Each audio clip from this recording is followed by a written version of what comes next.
Council on Tuesday, April the 2nd, 2019 at 7 p.m. Please rise for the invocation given by Reverend Kevin Lancaster tonight and remain standing for the Pledge of Allegiance.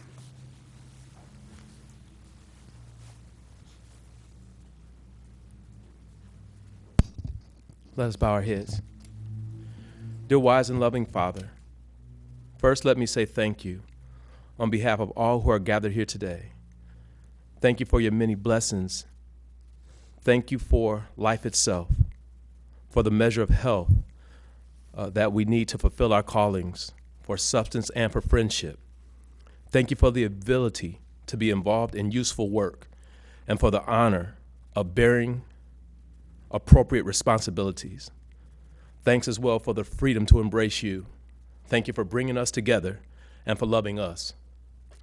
In the scriptures, you have said that citizens ought to obey the governing authorities since you have established those very authorities to promote peace and order and justice.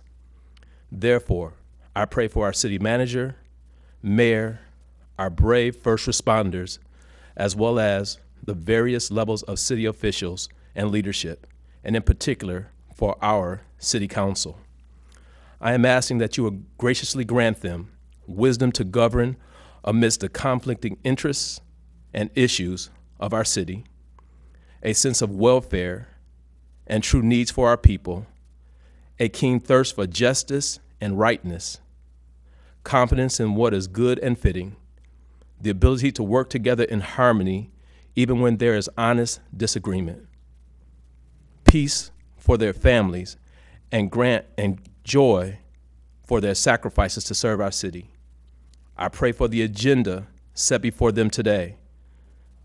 Please give an assurance of what you will be pleased with to benefit our citizens who live and work around the beloved city of Eastpointe. I humbly ask this in your Son, Jesus' name. Amen. I pledge allegiance to the flag of the United States of America and to the republic for which it stands, one nation, under God, indivisible, with liberty and justice for all.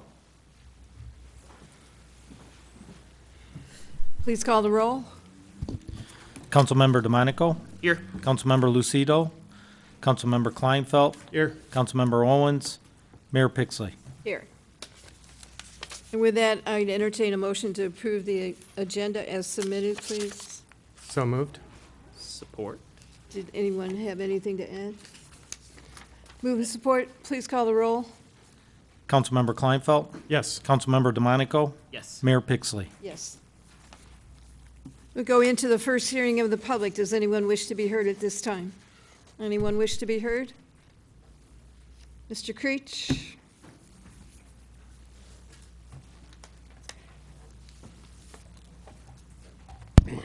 Madam Mayor, Council, and residents of Eastpointe. Well, we've been talking about it, and maybe now we have it. I stopped over at the park yesterday. I was going through our parks, and Memorial Park's been flagged. I don't know if anybody's seen it the last couple of days, but we've got quite a mural on the I don't know what you want to call it, our support, our building, or whatever it is. I don't know if any of the other council or mayor or city manager knew about it, but it's quite outstanding. Everybody's looking, scratching. No, it's there. It's been flagged good. You know, it's time for this city to put it back together and give the people what they deserve. Give the people their parks. Give them what they deserve. Don't let it come out there and let this happen to our parks. Now, I say, you know, we have Memorial, and we have our parks. Please, let's protect them in the best way we can. Somebody did a nice job of the painting, but it's from one end to the other. I'm hoping that somebody will go out there and get it straightened out and get it repainted, and maybe now we're talking. You know, we talk about what we do for the city, what we do for the residents, what we do for the kids. Can we stand by and watch this happen to our city itself?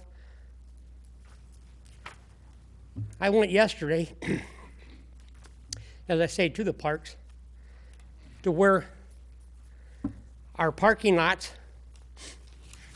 need fixed where they weren't fixed right the first time. Our building is now in Memorial flagged pretty well. I mean, not Memorial, I'm sorry. Stevens Park. In Memorial, they said, no, we're talking about, I see now that we're coming up in this point to where now we're talking about getting the other work done in the parks.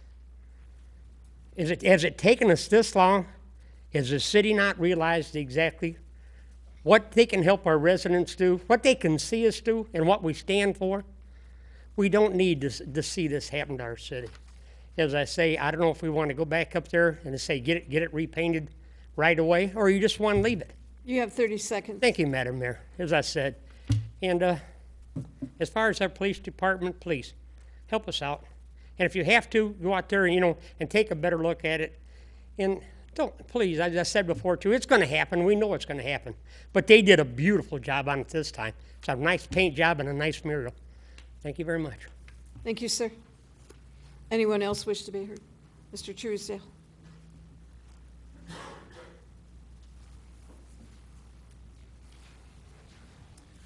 Good evening, Madam Mayor, esteemed members of council, city officials. Alex Truesdale, City of Eastpointe. A couple of things. Number one, I want to thank the City Council to bring up on the agenda the second reading of the adoption of Ordinance 1165 to allow the Knights of Columbus and other nonprofits to solicit on the street corners of Eastpointe. That's number one. Number two, I mentioned a couple council meetings ago, and my wife chastised me for getting this wrong, so I want to set the record straight. The new islands that are on 9 Mile across from the police department and the courthouse, I said City Hall, and my wife called me on the carpet on that. That little island could use a reflector strip, because I turn on Virginia, heading down to my street, and if I didn't know it was there, somebody's gonna run right into it. So I think as a safety precaution, if you could put a reflector strip on that island at Virginia 9 Mile there, I think be greatly appreciated. And third, I wanted to give you some good news and a thumbs up. The last night, April 1st, was the electronics jump off. I think my wife called it the Long Monday, and I got to deposit at the municipal garage some old electronics that I've been holding on to forever. So I appreciate the city for doing that and for making my garage a little cleaner. So thank you very much. Thank you. Does anyone else wish to be heard? Anyone else? Karen?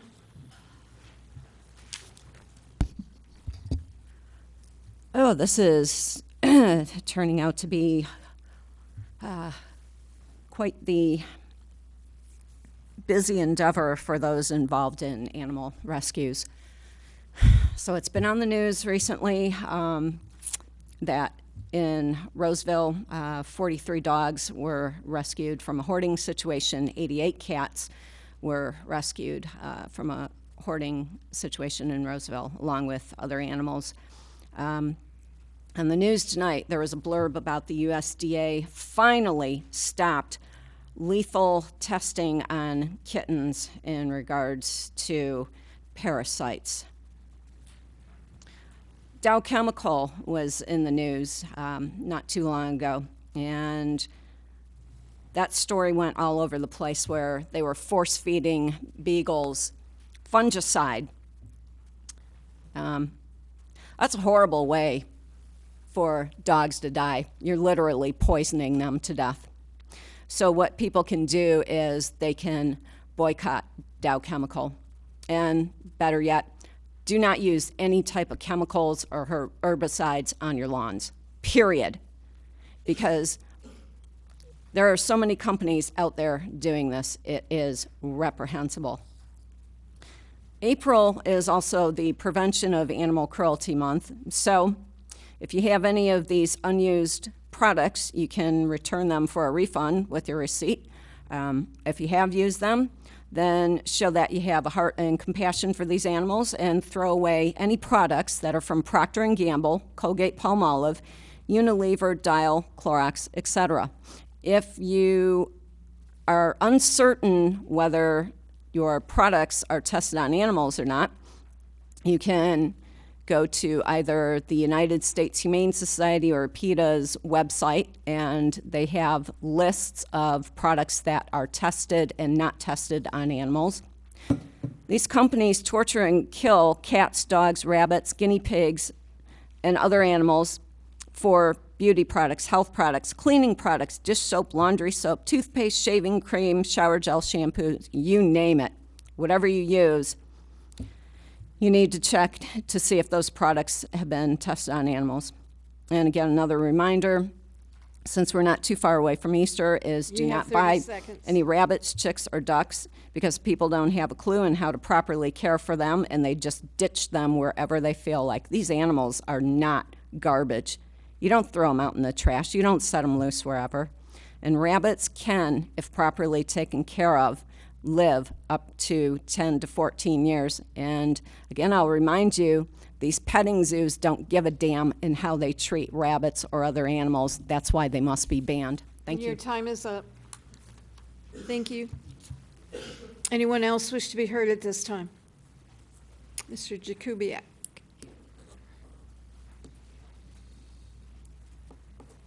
Good evening, Madam Mayor, Council, Administration. A month or so ago, someone on the council said that there was an interest in tiny houses. So I went online and I pulled this off of it. From this, I found an article inside about tiny houses in California. So I contacted the gentleman that was involved in that article, and he was a manufacturer of tiny houses. And from what I found out, one of the major manufacturers of California and maybe even in the country. He talked with me for a while, and then he recommended that I contact this gentleman, Mr. Fitzpatrick, who is much more knowledgeable about tiny houses than he is. In any case, I contacted him. He sent me a wealth of information. I have 2 YouTube videos that he did at a planning commission and one at a city council meeting about tiny houses. He also sent me a PowerPoint presentation. Now, if there is really an interest in tiny houses in this community, I will give this information to Randy, and one of them is 12 minutes, which he could probably set up for next council meeting. If there is not, then I will tear all of this up. Now, Mr. Fitzpatrick, let me read a little bit about him. He is the Director of Government Relations and Advocacy of the American Tiny House Association. He has made presentations to cities and counties throughout the state of California on the opportunity for tiny houses and movable tiny houses as a means to meet the ever-growing need for affordable and sustainable housing. Dan is recently a major presenter at the California Rural Counties Association, the Oregon Symposium on Tiny Houses, Green California Summit 2018, as well as a speaker for the SMUD Tiny House on Wheel Design Competition in Sacramento. Now, I'm not going to go through a lot of this, but his credentials are pretty substantial. Mr. Fitzpatrick has, Dan is the president of Pacific Pathways of LLC with offices. You have 30 seconds. Pardon? 30 seconds. Okay. Mr. Fitzpatrick has completed numerous land development projects ranging from master plan communities to small land infill developments. Dan has served in public sector as a director at redevelopment agency of the city of Fresno, chief administrating officer for the county of Fresno, assistant city manager and assistant county administrator in Las Vegas, Clark County, and overseeing departments involving the Southern Nevada phenomenal growth. And your time is up. Okay. But if you're interested, let me know. If not, Thank you. done. Anyone else wish to be heard? Anyone else? Seeing none, the first hearing of the public is closed. We move on to approval of the minutes, and we'll start with the special meeting of March 26th. Do we have a motion, please? Sure, Madam Mayor, I'll motion to approve the special meeting minutes, March 26, 2019. Support. Move and support. Please call the roll. Councilmember DeMonico, Yes. Councilmember Kleinfeld, Yes. Mayor Pixley. Yes. The second one is for the closed session and for collective bargaining strategy pursuant to MCL 15.268-C. Madam Mayor, I'll motion to approve those closed session meeting minutes, collective bargaining strategy pursuant to MCL 15-268C. I'd assume from March 26 also, right? We have support. That was, yes. Support. Please call the roll. Councilmember DeMonico, Yes. Councilmember Kleinfeld, Yes. Mayor Pixley. Yes. And our last one is the closed session for the city manager evaluation. Can we have a motion to that effect, please? Sure, Madam Mayor, I'll motion to approve the closed session meeting minutes of the city manager evaluation that occurred March 26, 2019. Support. Move and support. Please call the roll. Councilmember DeMonico, Yes. Councilmember Kleinfeld, Yes. Mayor Pixley. Yes. We have no scheduled hearings for tonight. We just have one item under unfinished business, and that's the second reading and the adoption of ordinance number 1165 to amend Chapter 30 related to peddlers, solicitors, and handbill distributors. Do we have a motion, please? Madam, Go on. okay. Madam Mayor, I will motion to give second reading and adopt ordinance 1165, which would amend Chapter 30, peddlers, solicitors, and handbill distributors, Article 3, charitable solicitations regarding solicitations in the street. I will support that. Motion and support. Please call the roll. Councilmember Kleinfeld, Yes. Councilmember DeMonico, Yes. Mayor Pixley. Yes. And our next item is to receive and file a city manager evaluation. Do we have a motion for that, please? Yes, Madam Mayor. I'm going to alter this just a little bit. Make a motion to approve as to form and receive and file the city manager evaluation. Do we have support? Yes, I'll support that. Please call the roll. Councilmember Kleinfeld, Yes. Councilmember DeMonico, Yes. Mayor Pixley. Yes. We'll move into reports from administration, and we'll start with our city manager, and he promised it would be short and sweet. Post-it note, two-sided.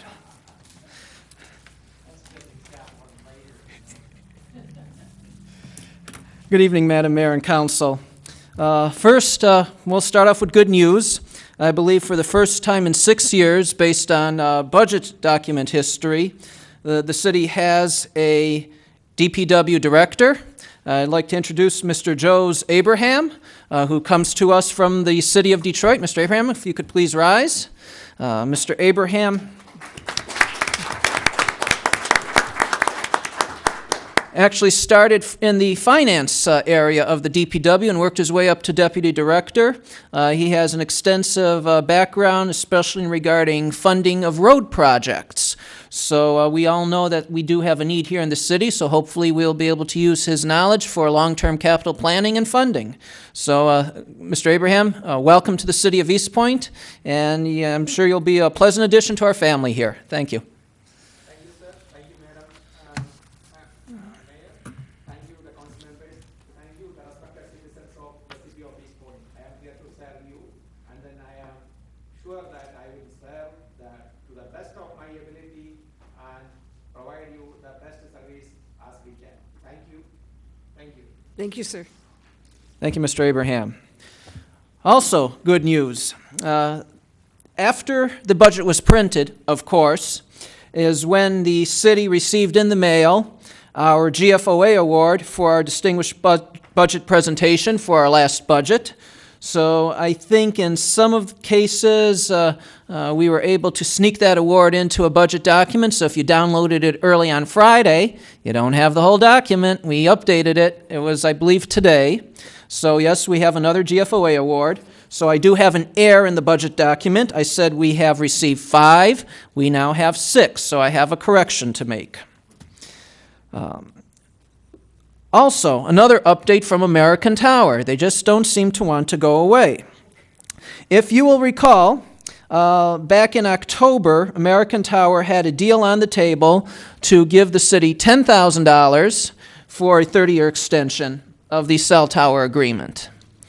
At the last meeting, they went to $25,000 for 25 years, and now they are coming back to us with their last best offer because their window of giving us an offer has actually expired. So now, instead of offering $10,000 for 30 years, they're willing to offer $25,000 for a 20-year extension. And if council is willing to entertain this by your nods, then I will inform the individual representative at American Tower, and they will draw up a formal agreement to present to council to consider at a future meeting. However, if by nods council does not appear to be interested in the last, I'm going to call it the last best offer because we will not get another one this year, then I will simply thank American Tower for their counters, but advise them that it doesn't appear as though there's interest. So if I can sort of get an idea based on nods, if you think this is something we want to look at now, since they went up to $25,000 for 20 years instead of the original $10,000 for 30 years. There were so many of them. Which one? Tower? This is one in Spindler Park. This is the one that first came to council back in October, right, I think, when I first came on board. And how long does the current lease goes until, like? I want to say 2039, if I remember. So 20 years would be 2059. Okay. So I think long after all of us are retired. And you're Dead and not buried. suggesting we take the offer, is that what? Well, I'm just amazed that they were able to come up or down, depending on which way you look at it, from their original offer. But I know for a fact that this is it. They're not going to counter anything else this year. How do you know that? They have, the lady, a representative told me that March 31st was their last day to extend an offer and to have it approved. And I said, well, council doesn't meet till April the 2nd. And she said, well, if you say you'll give it to council on April the 2nd and get an indication, I'll try and get it through management. But normally these companies only have a certain window in which they're able to make these types of offers. Their last offer had expired, ability to expire, I think, was back at the end of October or November last year, and now their other window opened up, and I think it's like a 2-month window, and now it's Are they closing. the only ones on that tower? No, actually, American Tower owns the tower, and there are 3 tenants. And if you recall, the offer that was on the table says that if another tenant comes on board, then the city would also be able to collect a portion of that rent revenue as well. I'd be sure and make that clause very noticeable, because I know that there's some others looking for locations. Yes.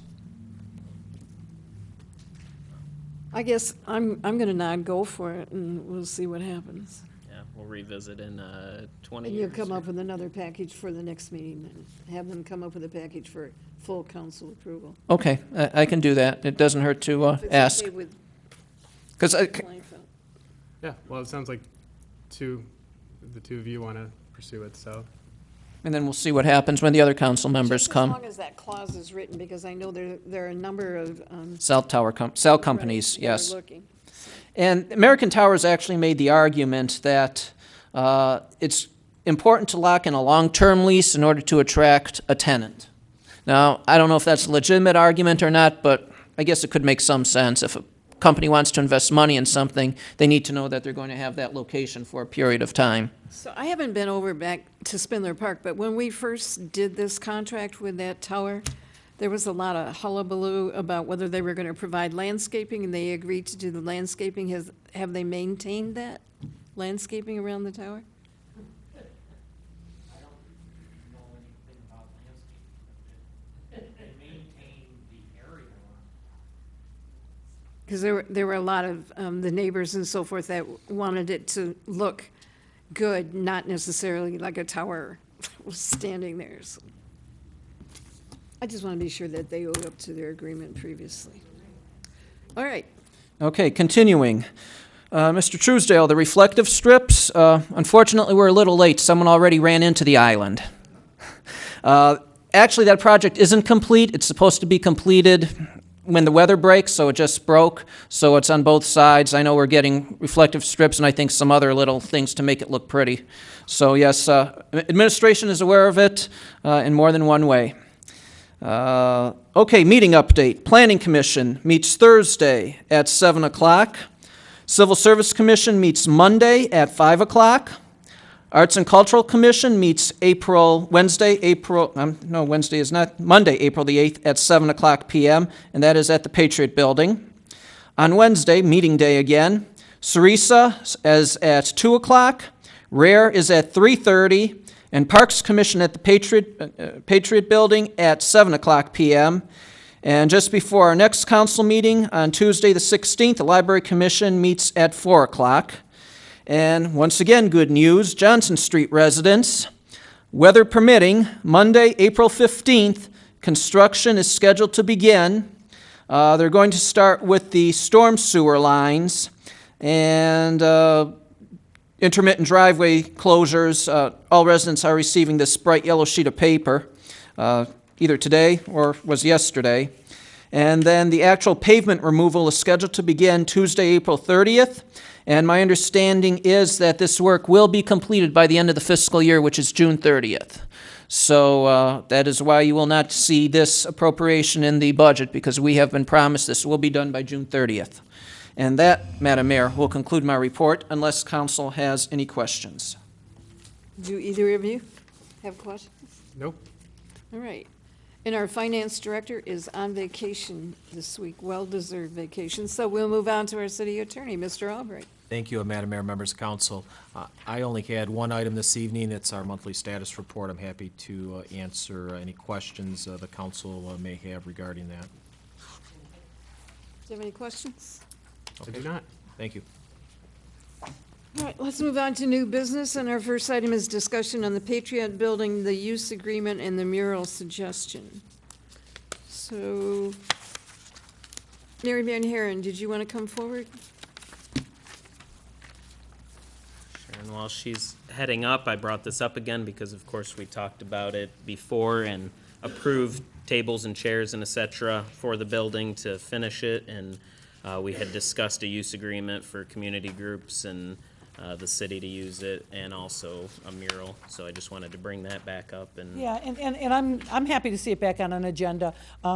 It's been a couple of years since almost a couple of years since the Patriot Building's been ready to be used, and it's been used on a limited basis. I would like to see some sort of an agreement in place so that the city administration knows how the council would like to see that building used.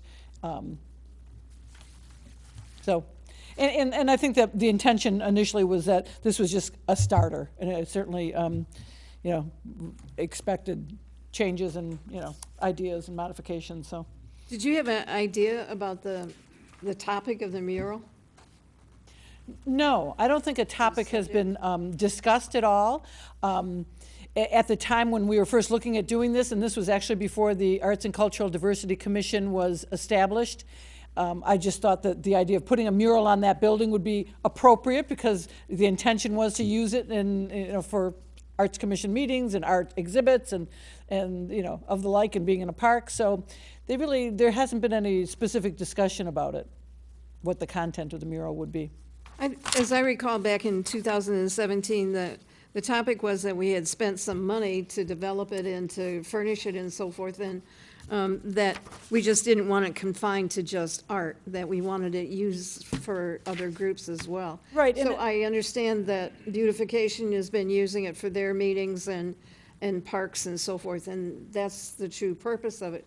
But I'm wondering if we're just limiting it to city groups as well. Yeah, so I think our intention initially, Madam Mayor, was that we would look at using it for nonprofit meetings or groups or events, maybe other county partners who wish to just do an off-site training location, maybe, yeah. That was the other thing, was for training purposes, both for city employees for various things as well as anything else that came, like the computer training and so forth. That's why we spent so much money on the wiring and so forth. Correct, and they have a nice monitor in there.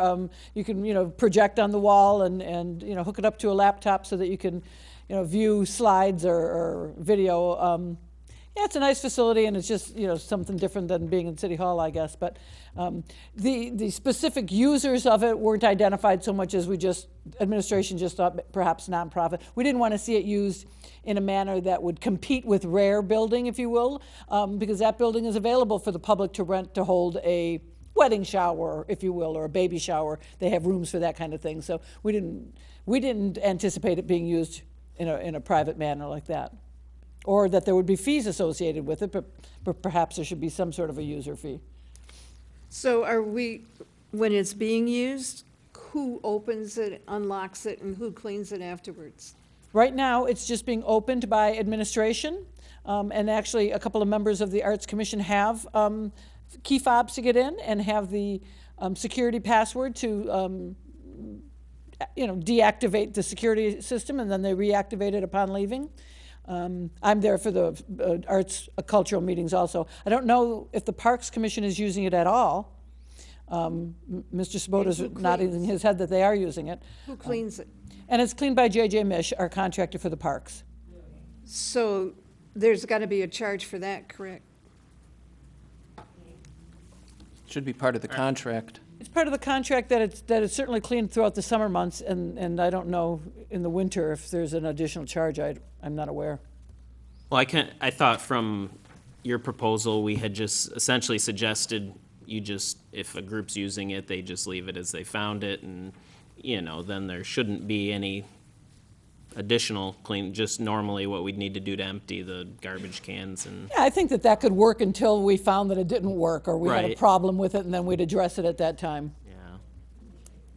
I think I'd prefer, I'd like it to be like the room at the library where you can just reserve it and it doesn't cost that community group any money. I think it'll foster community spirit and that Yeah. sort of thing. And Ms. we'd have Sterling two from the rooms. library did provide me with a copy of their user agreement for that room, and I could, provide that and incorporate that, to tighten this Next one week, up a little obviously, more. we've only got 3 of us here tonight, so maybe, why don't you submit that for the next council meeting when all 5 of us would be here? Be happy to.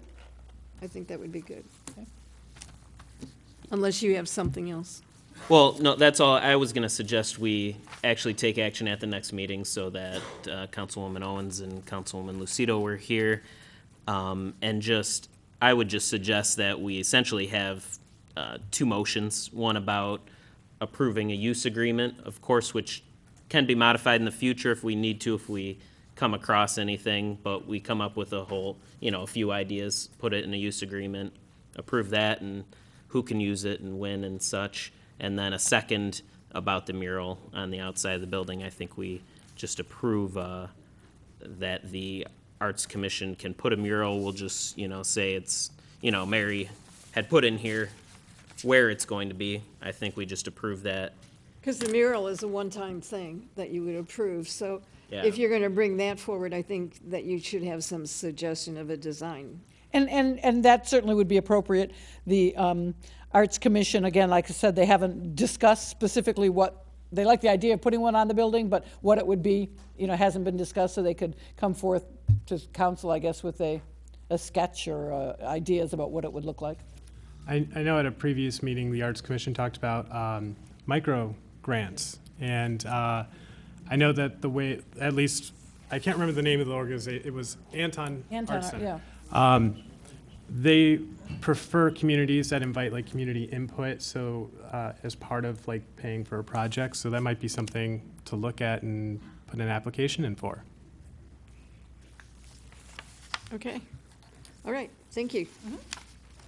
Then I guess, Madam Mayor, it would be proper to postpone consideration until the next meeting, so we So officially. we would like to make that item. It just says a discussion. It didn't say anything. Oh, I'm sorry about that. But maybe at least that way we remember to put it on the agenda.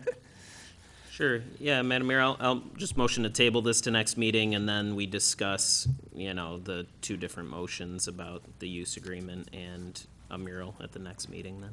Support. Move and support. Please call the roll. Councilmember DeMonico? Yes. Councilmember Kleinfeld? Yes. Mayor Pixley? Yes.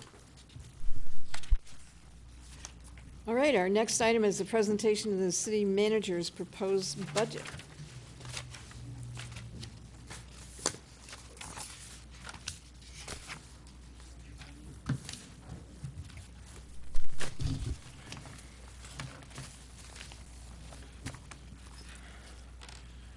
Well, Madam Mayor and Council, thank you very much.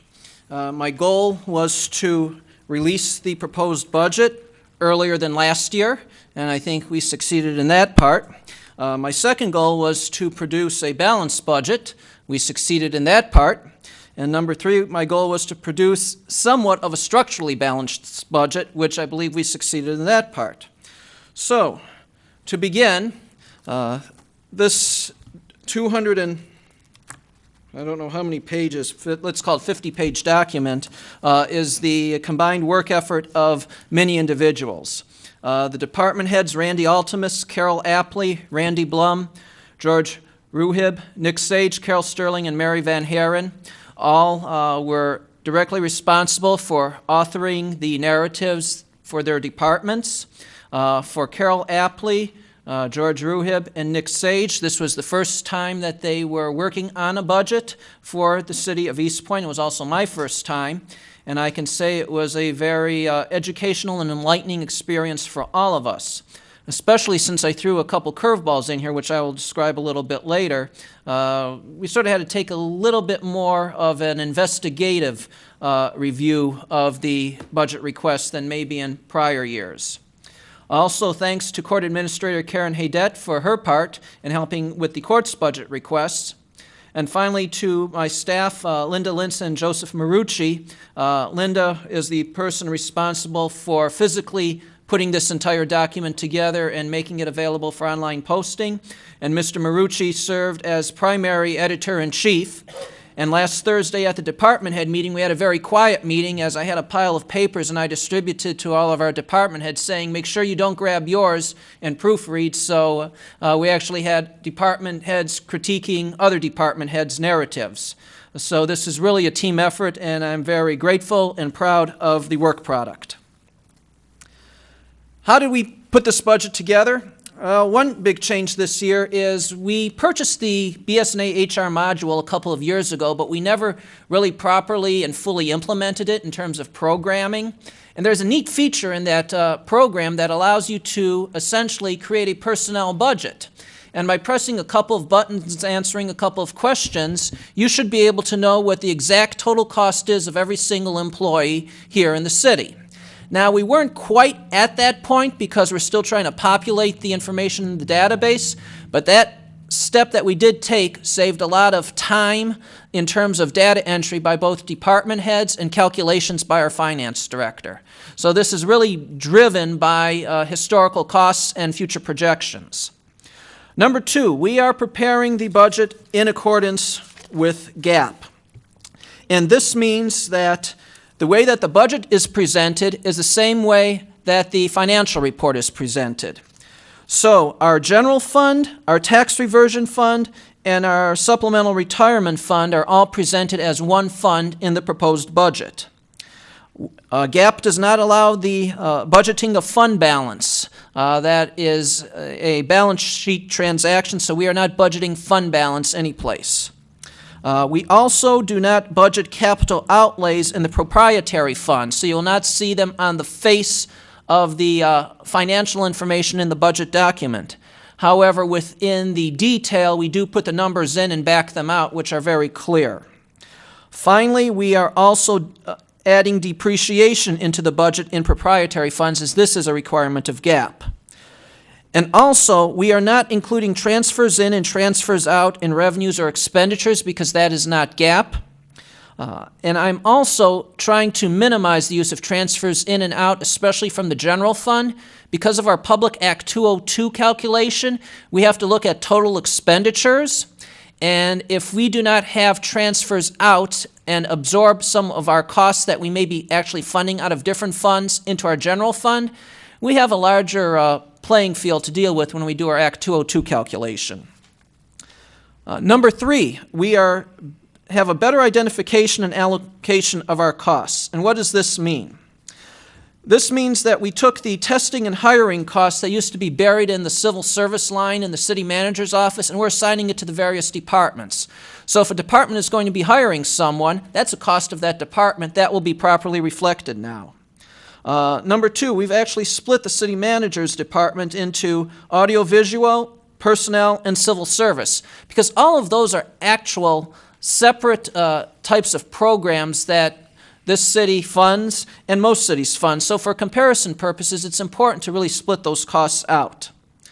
Number 3, we have also divided the city clerk's budget into city clerk and elections. So this way, at least we know what does it cost to run an election or 2 or 3 in the city. Number 4, the dog warden costs have been split from the police department. So now we know what it costs, in theory, for an animal control officer.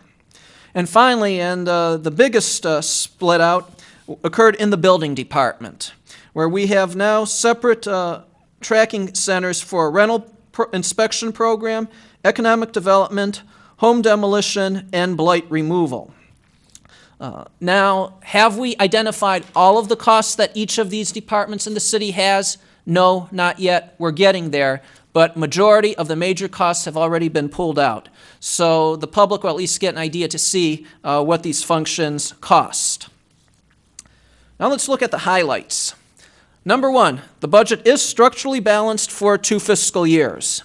I realized that I did have to make some difficult decisions this year to try and cut some costs to carry over exponentially in future fiscal years, but I do believe that we are succeeding, and even though the budget isn't structurally balanced in year 3, it's quite possible, being how close it is, we may actually get there. Number 2, and as I already indicated, we present costs by program. We've created more departments. This required department heads to really analyze their line item accounts and extrapolate costs and identify them. It will make comparison of past financial reports and budgets a little bit difficult, but I think on a going forward basis it makes the actual costs much clearer to council and to the public. Number 3, this budget addresses the equipment and staffing needs of the city, and I stress the word needs. There are no wish lists in here. Department heads did give me wish lists. Many of those were capital in nature, but since we really haven't been able to go into a good capital improvement plan, now that Mr. Abraham is on board, we can do a little bit more with the DPW. We didn't put any wishes in here. We put the needs in here. And finally, and most importantly, we continue the capital improvement plan that had been previously adopted by City Council. We are carrying over last fiscal year's CIP. We are revising projections that have been previously authorized by Council, for example, our construction projects with our roads and sewers. And we've also included, although not yet formally adopted, is the vehicle replacement plan.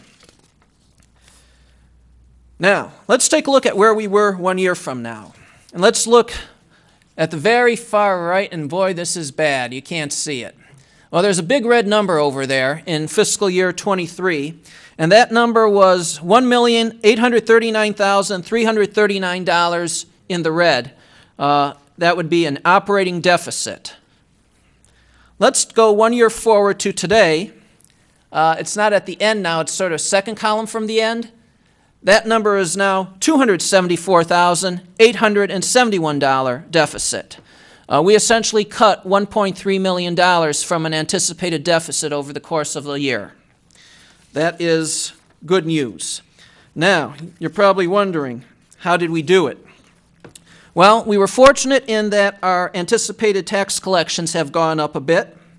We also have identified some services that we really weren't charging accurate rates for or hadn't been charging at all. And most significantly, we are now going to be seeing a significant increase in the return on investment of our idle cash. If council remembers, at the last council meeting, you approved a new investment policy, and with the addition of a deputy finance director, we will have more time to be more active in the cash investments. Now, let's get down a little bit into some of the detail. Let's look at the one-timers that we have in the current presented budget. Number 1, there is no one-time revenue included.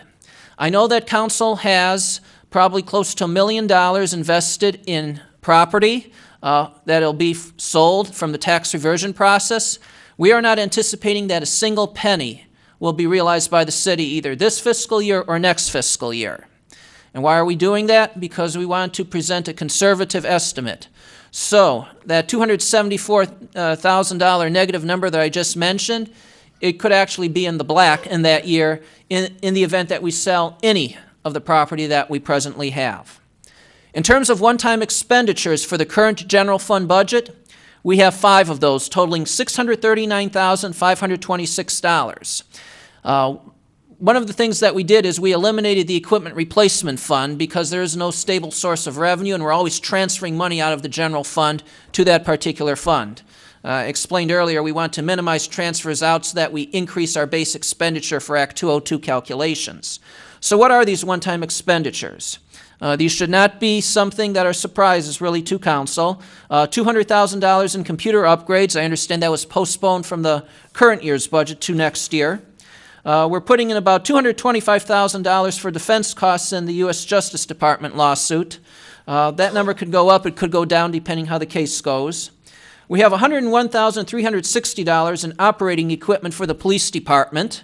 And operating equipment, really one-time purchases. $103,166 for building improvements at the fire station. I think $70,000 is for the parking lot. And the balance, I believe, is for the floor inside. And finally, $10,000 to retrofit new fire vehicles. Those would be the non-engines.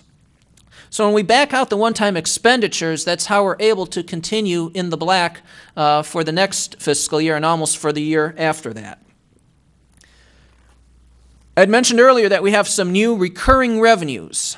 Apparently and amazingly, we do not charge for FOIA requests. So anyone who files a FOIA, we give them a freebie. I will be presenting to council before the start of the new fiscal year a revised FOIA policy which will allow us to start charging for Freedom of Information Act requests. Also, there are certain record services at the police department where the public comes in and we do not charge. We will begin charging for that as well, just as most departments do. Number 3, I realize that the general fund provides quite a bit of support to the water and sewer fund. And we have been able to identify a $200,000 administrative fee, which is probably a bit low considering all of the support that the general fund provides to the water and sewer fund, that we should properly be charging on an annual basis. And finally is that increased return on the investment of idle cash. Once again, several $100,000 that we're looking at there. I think this budget estimates $220,000. Assuming we have more time to dedicate to cash management, that number could go up. And finally, in terms of expenses, and these would be recurring expenses, and they really boil down to the personnel needs. We're asking to hire 7 police officers. However, they would not all be an expense to the city. We are putting into the budget request 2 school liaison officers, which would be reimbursed by the school district at 100%. 1 traffic officer, which we believe through enhanced road enforcement would be reimbursed by 100%. Placing 1 officer in the Macomb Auto Theft Task Force, that is reimbursed by 60% from the county. They provide a better return than the state of Michigan does through their auto task force. Then we have 2 positions, special investigations, narcotics, however you want to argue or define that. They would reimburse themselves indirectly through their work on the roads and through their, call them sting operations, arrests. We have a issue out there in terms of some of these vice crimes. And over time, Director and I are both confident that these officers will be able to generate funds to pay for items to support police department activities that traditionally the general fund would pay for. So that's why we're saying that these are 2 non-direct or indirect reimbursable staff. And finally, to add 1 additional officer to the regular road patrol so we can have essentially even shifts for days and nights and afternoons. However, if council doesn't really want to go in that direction, keep in mind that we are probably looking at the retirement of 5 officers by July 5th of 2020. And it takes 3 to 4 months to have a new officer trained and ready to hit the road. So let's assume that we have authority to start hiring on July 1st. We may actually hire 2 officers have them trained so when the first retirements start in October and November, we will have people ready to move right in. That's part of the cash management succession plan that we're developing. And why is it good to create these special assignments? Number one, employee morale. Right now, the officers really don't have any opportunities for advancement or other assignments beyond their day-to-day operations. So this really gives them that opportunity. It's something for them to look forward to, and it really gives them a variation in jobs because a special assignment isn't a permanent assignment. So it gives them the opportunity to expand their skill set. The second new position, believe it is well justified at this time, is the restoration of the position of fire chief for the city of Eastpointe. We need another 40-hour employee in the fire department, and we need a formal succession plan. And I believe the only way that we're going to be able to achieve that is to properly have another full-time fire chief back with the city of Eastpointe. It's very difficult, and the department has been deficient in terms of uniform training procedures, going out and doing inspections, and administering the department. And you can't have one person responsible for all of that. It's just not possible. The department has suffered in the past. Sarisa was adopted, and we believe that the voters should get the best bang for their buck, and that would be if we have a fire department that is staffed with 2 40-hour employees. We also are looking at some potential retirements over the next year or two. Jump in real quick? Yes. Question.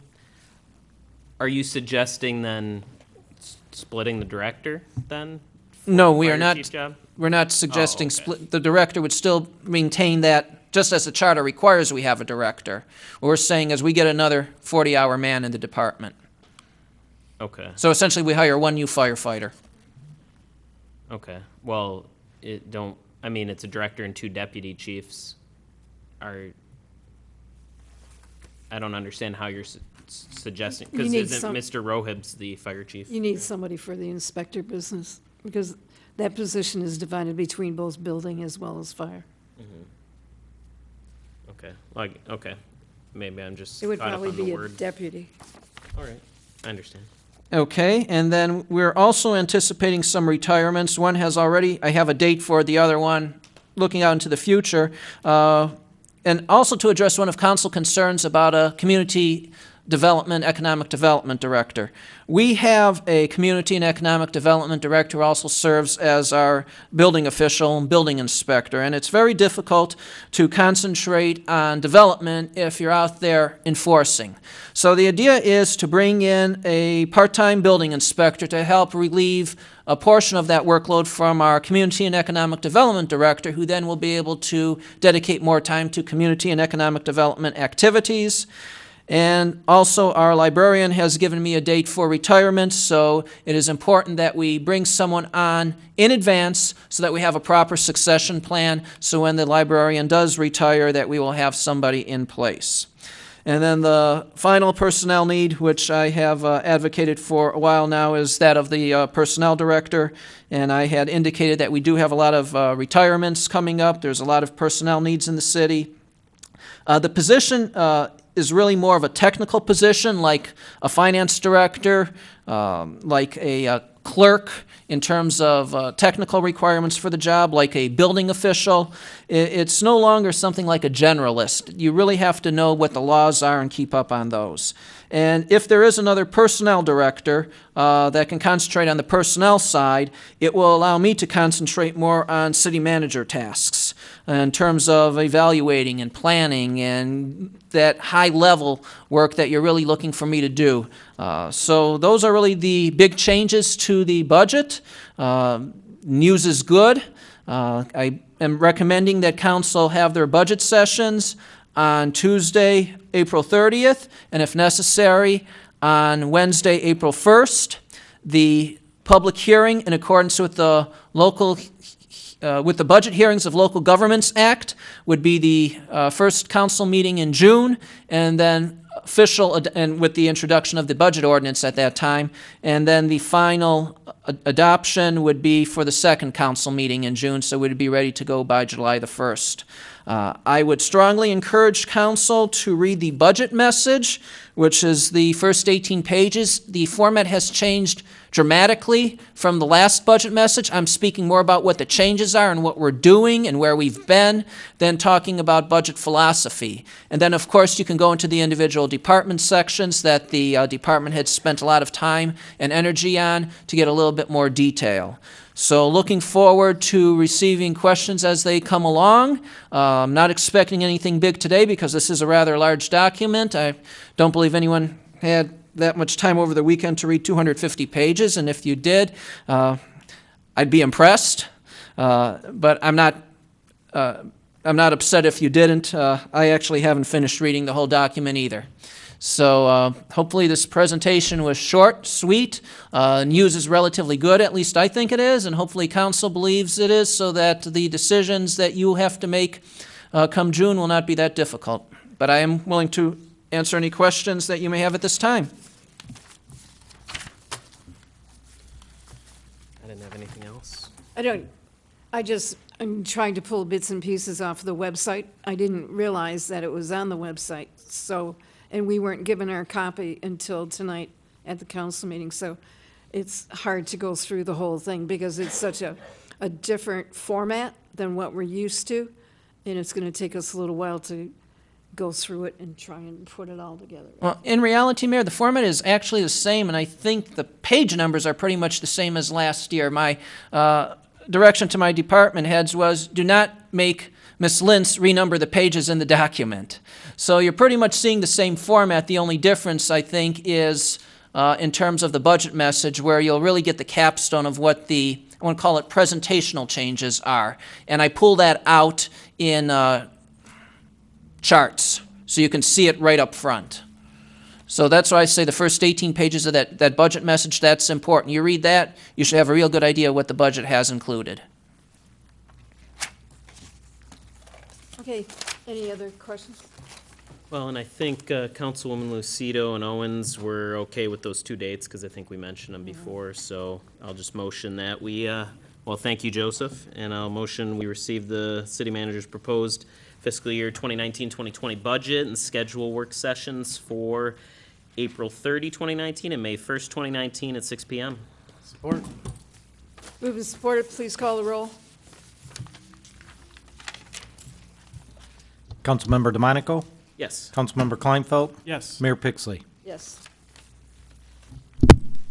Thank you. Let's move on to payroll and bills, please. Madam Mayor, I'll make a motion to approve payment of the bills in the amount of $755,206.06. Support. Moved and supported, please call the roll. Councilmember Kleinfeld? Yes. Councilmember DeMonico? Yes. Mayor Pixley? Yes.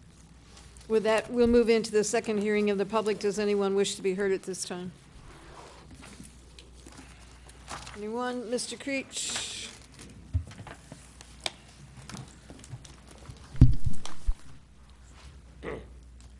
Harvey Creech, resident of Eastpointe. Madam Mayor, Council, and residents, excuse me for saying this, but, you know, I got some pretty nasty looks out there when I sort of started laughing when the people were talking about the parks. People, I go over there and look at our parks, the work's not getting done. I mean, you know, you go look at the Patriot Building, it looks terrible. No one cleaned that place up. I mean, right now, the same difference, go over and look at Kennedy.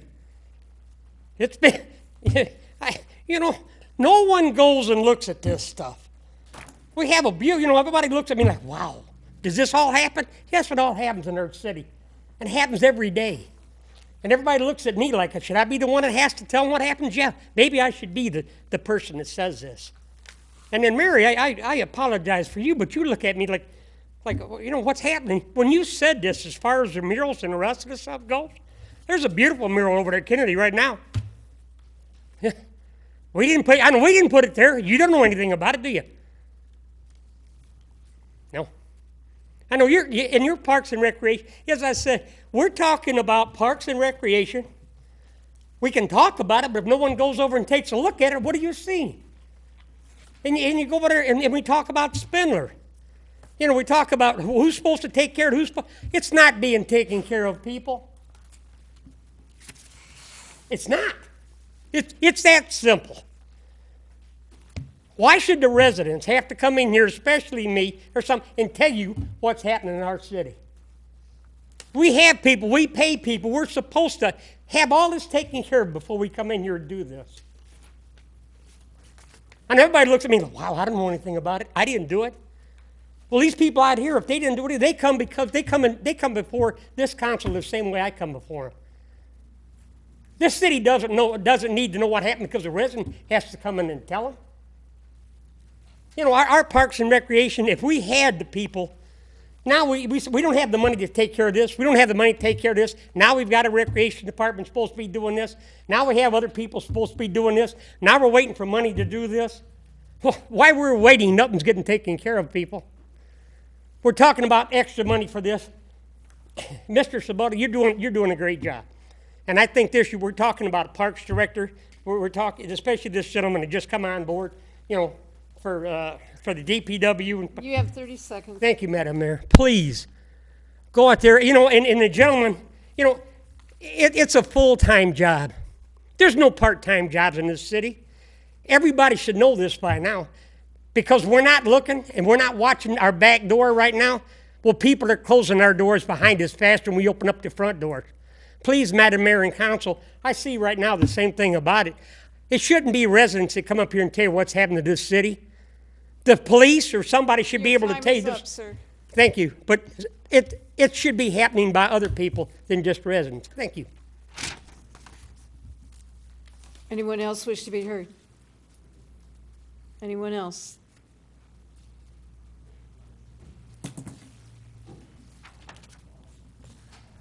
Karen Morajan, Eastpointe resident. So the first sentence here under adjournment says the Eastpointe City Council has adopted the Sturgis Standard Code of Parliamentary Procedure as its rules in conducting its meetings. I think in the council reports that'll happen in the next few minutes is that you show the transparency to the public in why you have yet to put the petting zoo discussion back on the agenda under unfinished business. You were supposed to do that in January of this year. You continue to fail to do so. Also, I'm sure the public may wonder how you met quorum tonight with 2 council members not present. I'm sure the public would appreciate an explanation of that. In regards to animal control, I think it's crucial to explain to the public how much is being paid for the animal control that we have now. And I have nothing against Brian. You know, the few interactions I've had with him, he's a pretty decent guy. I know that he came from Macomb County Animal Control, and they provide top-notch services. And no, they do not give out services for free. That is just ludicrous. I don't see how anyone could ever come up with the idea that Macomb County Animal Control offers free services to all the other cities, but yet Eastpointe has to pay. And also I noticed that there's another position open for yet another animal control officer. So I'm really curious as to how much does the city plan in paying 2 animal control officers. Another thing is with all of these animals being rescued in neighboring communities, I'd like to know, what has anybody in Eastpointe done to assist? Because when police departments assist other police departments and fire departments assist other fire departments, then surely animal control departments should assist others. And I promise you, all the animal control officers I've spoken to are dead set against petting zoos. You need to ban these petting zoos. I'm not backing down. Your time is up.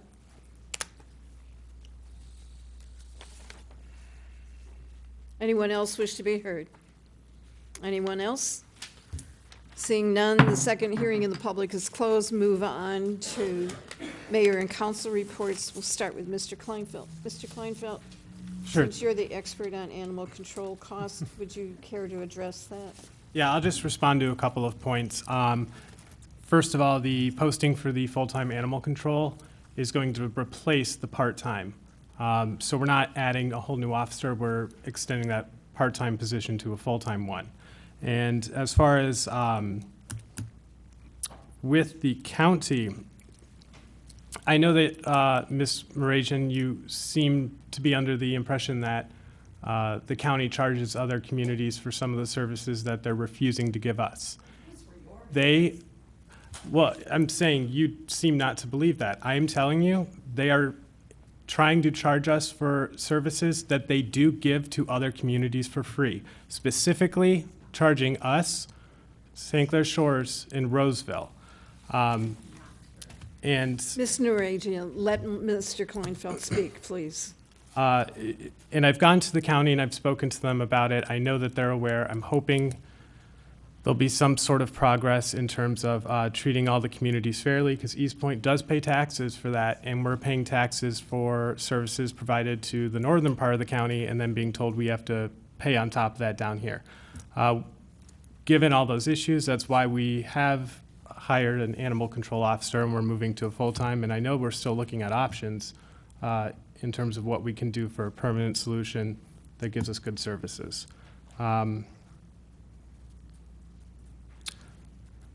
As, you know what, I will leave it at that. We'll let this be a short meeting. All right, Mr. DeMonico. Thanks, Madam Mayor.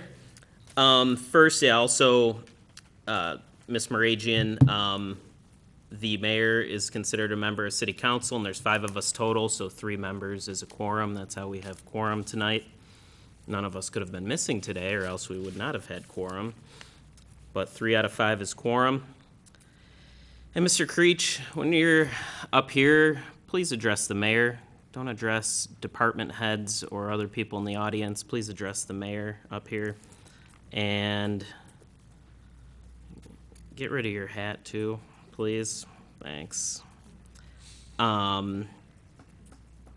Thanks, Walt, for looking into tiny homes. I'd like to get that. I'd like to get that information from you, Walt. And the Adopt a Flower Bed kickoff is at noon on Saturday. So anyone interested in Adopt a Flower Bed, please show up noon on the 10 Mile Parks building. And it'll go to about 2 o'clock. It's on the 6th, this Saturday. Then the next week, again, the Beautification Commission's doing their clean up and eat up.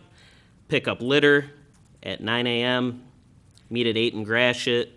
This will all be on Facebook soon enough, too, so you can share with all your friends on our website. And then I'm also looking forward to next week when we're at the DDA going to talk about a shamrock that the city had bought, well, even before I was on the city council. And I think we'll finally be doing something with it. And that's, yeah, that's all I had, Madam Mayor. Thank you. Thanks for the budget, Joseph. And, oh, welcome, Jose, again. Welcome to the city. Are you done? Mm-hmm. Thanks. I'm really glad that we're moving forward on the Patriot building, because I think that it's a really good building that we can use in multiple reasons. And we need to do that so we don't have to come into the city hall at all the different times. And it's a lot smaller and cozier, and I think you'll get a lot more done. It's very effective. Mr. Creech, I kind of deny the fact that you think that council doesn't go around our parks all the time. This morning, I was at Memorial Park at 7:30, driving around. There was one car there, it was a black Chevrolet, it was parked against the stadium wall. There was nobody in the dog park.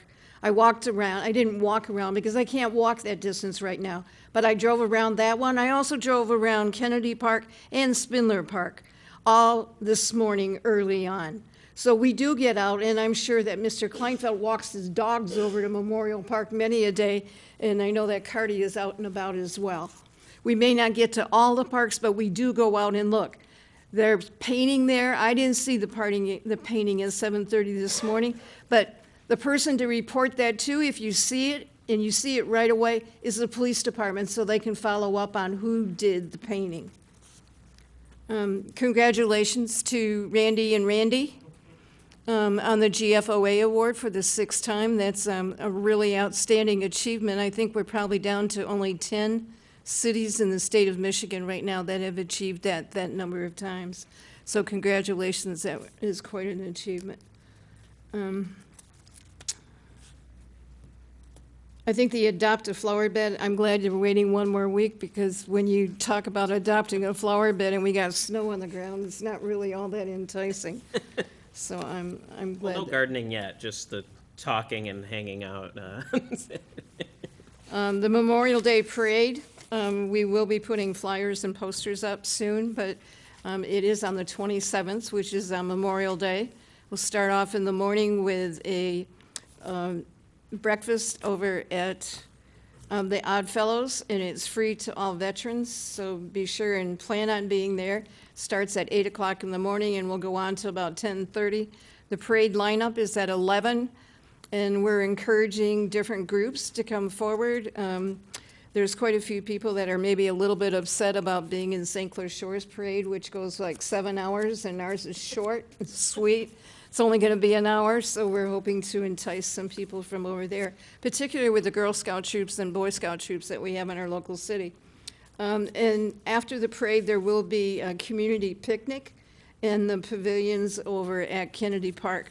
So we encourage everybody, set aside May 27th. It'll be a big day.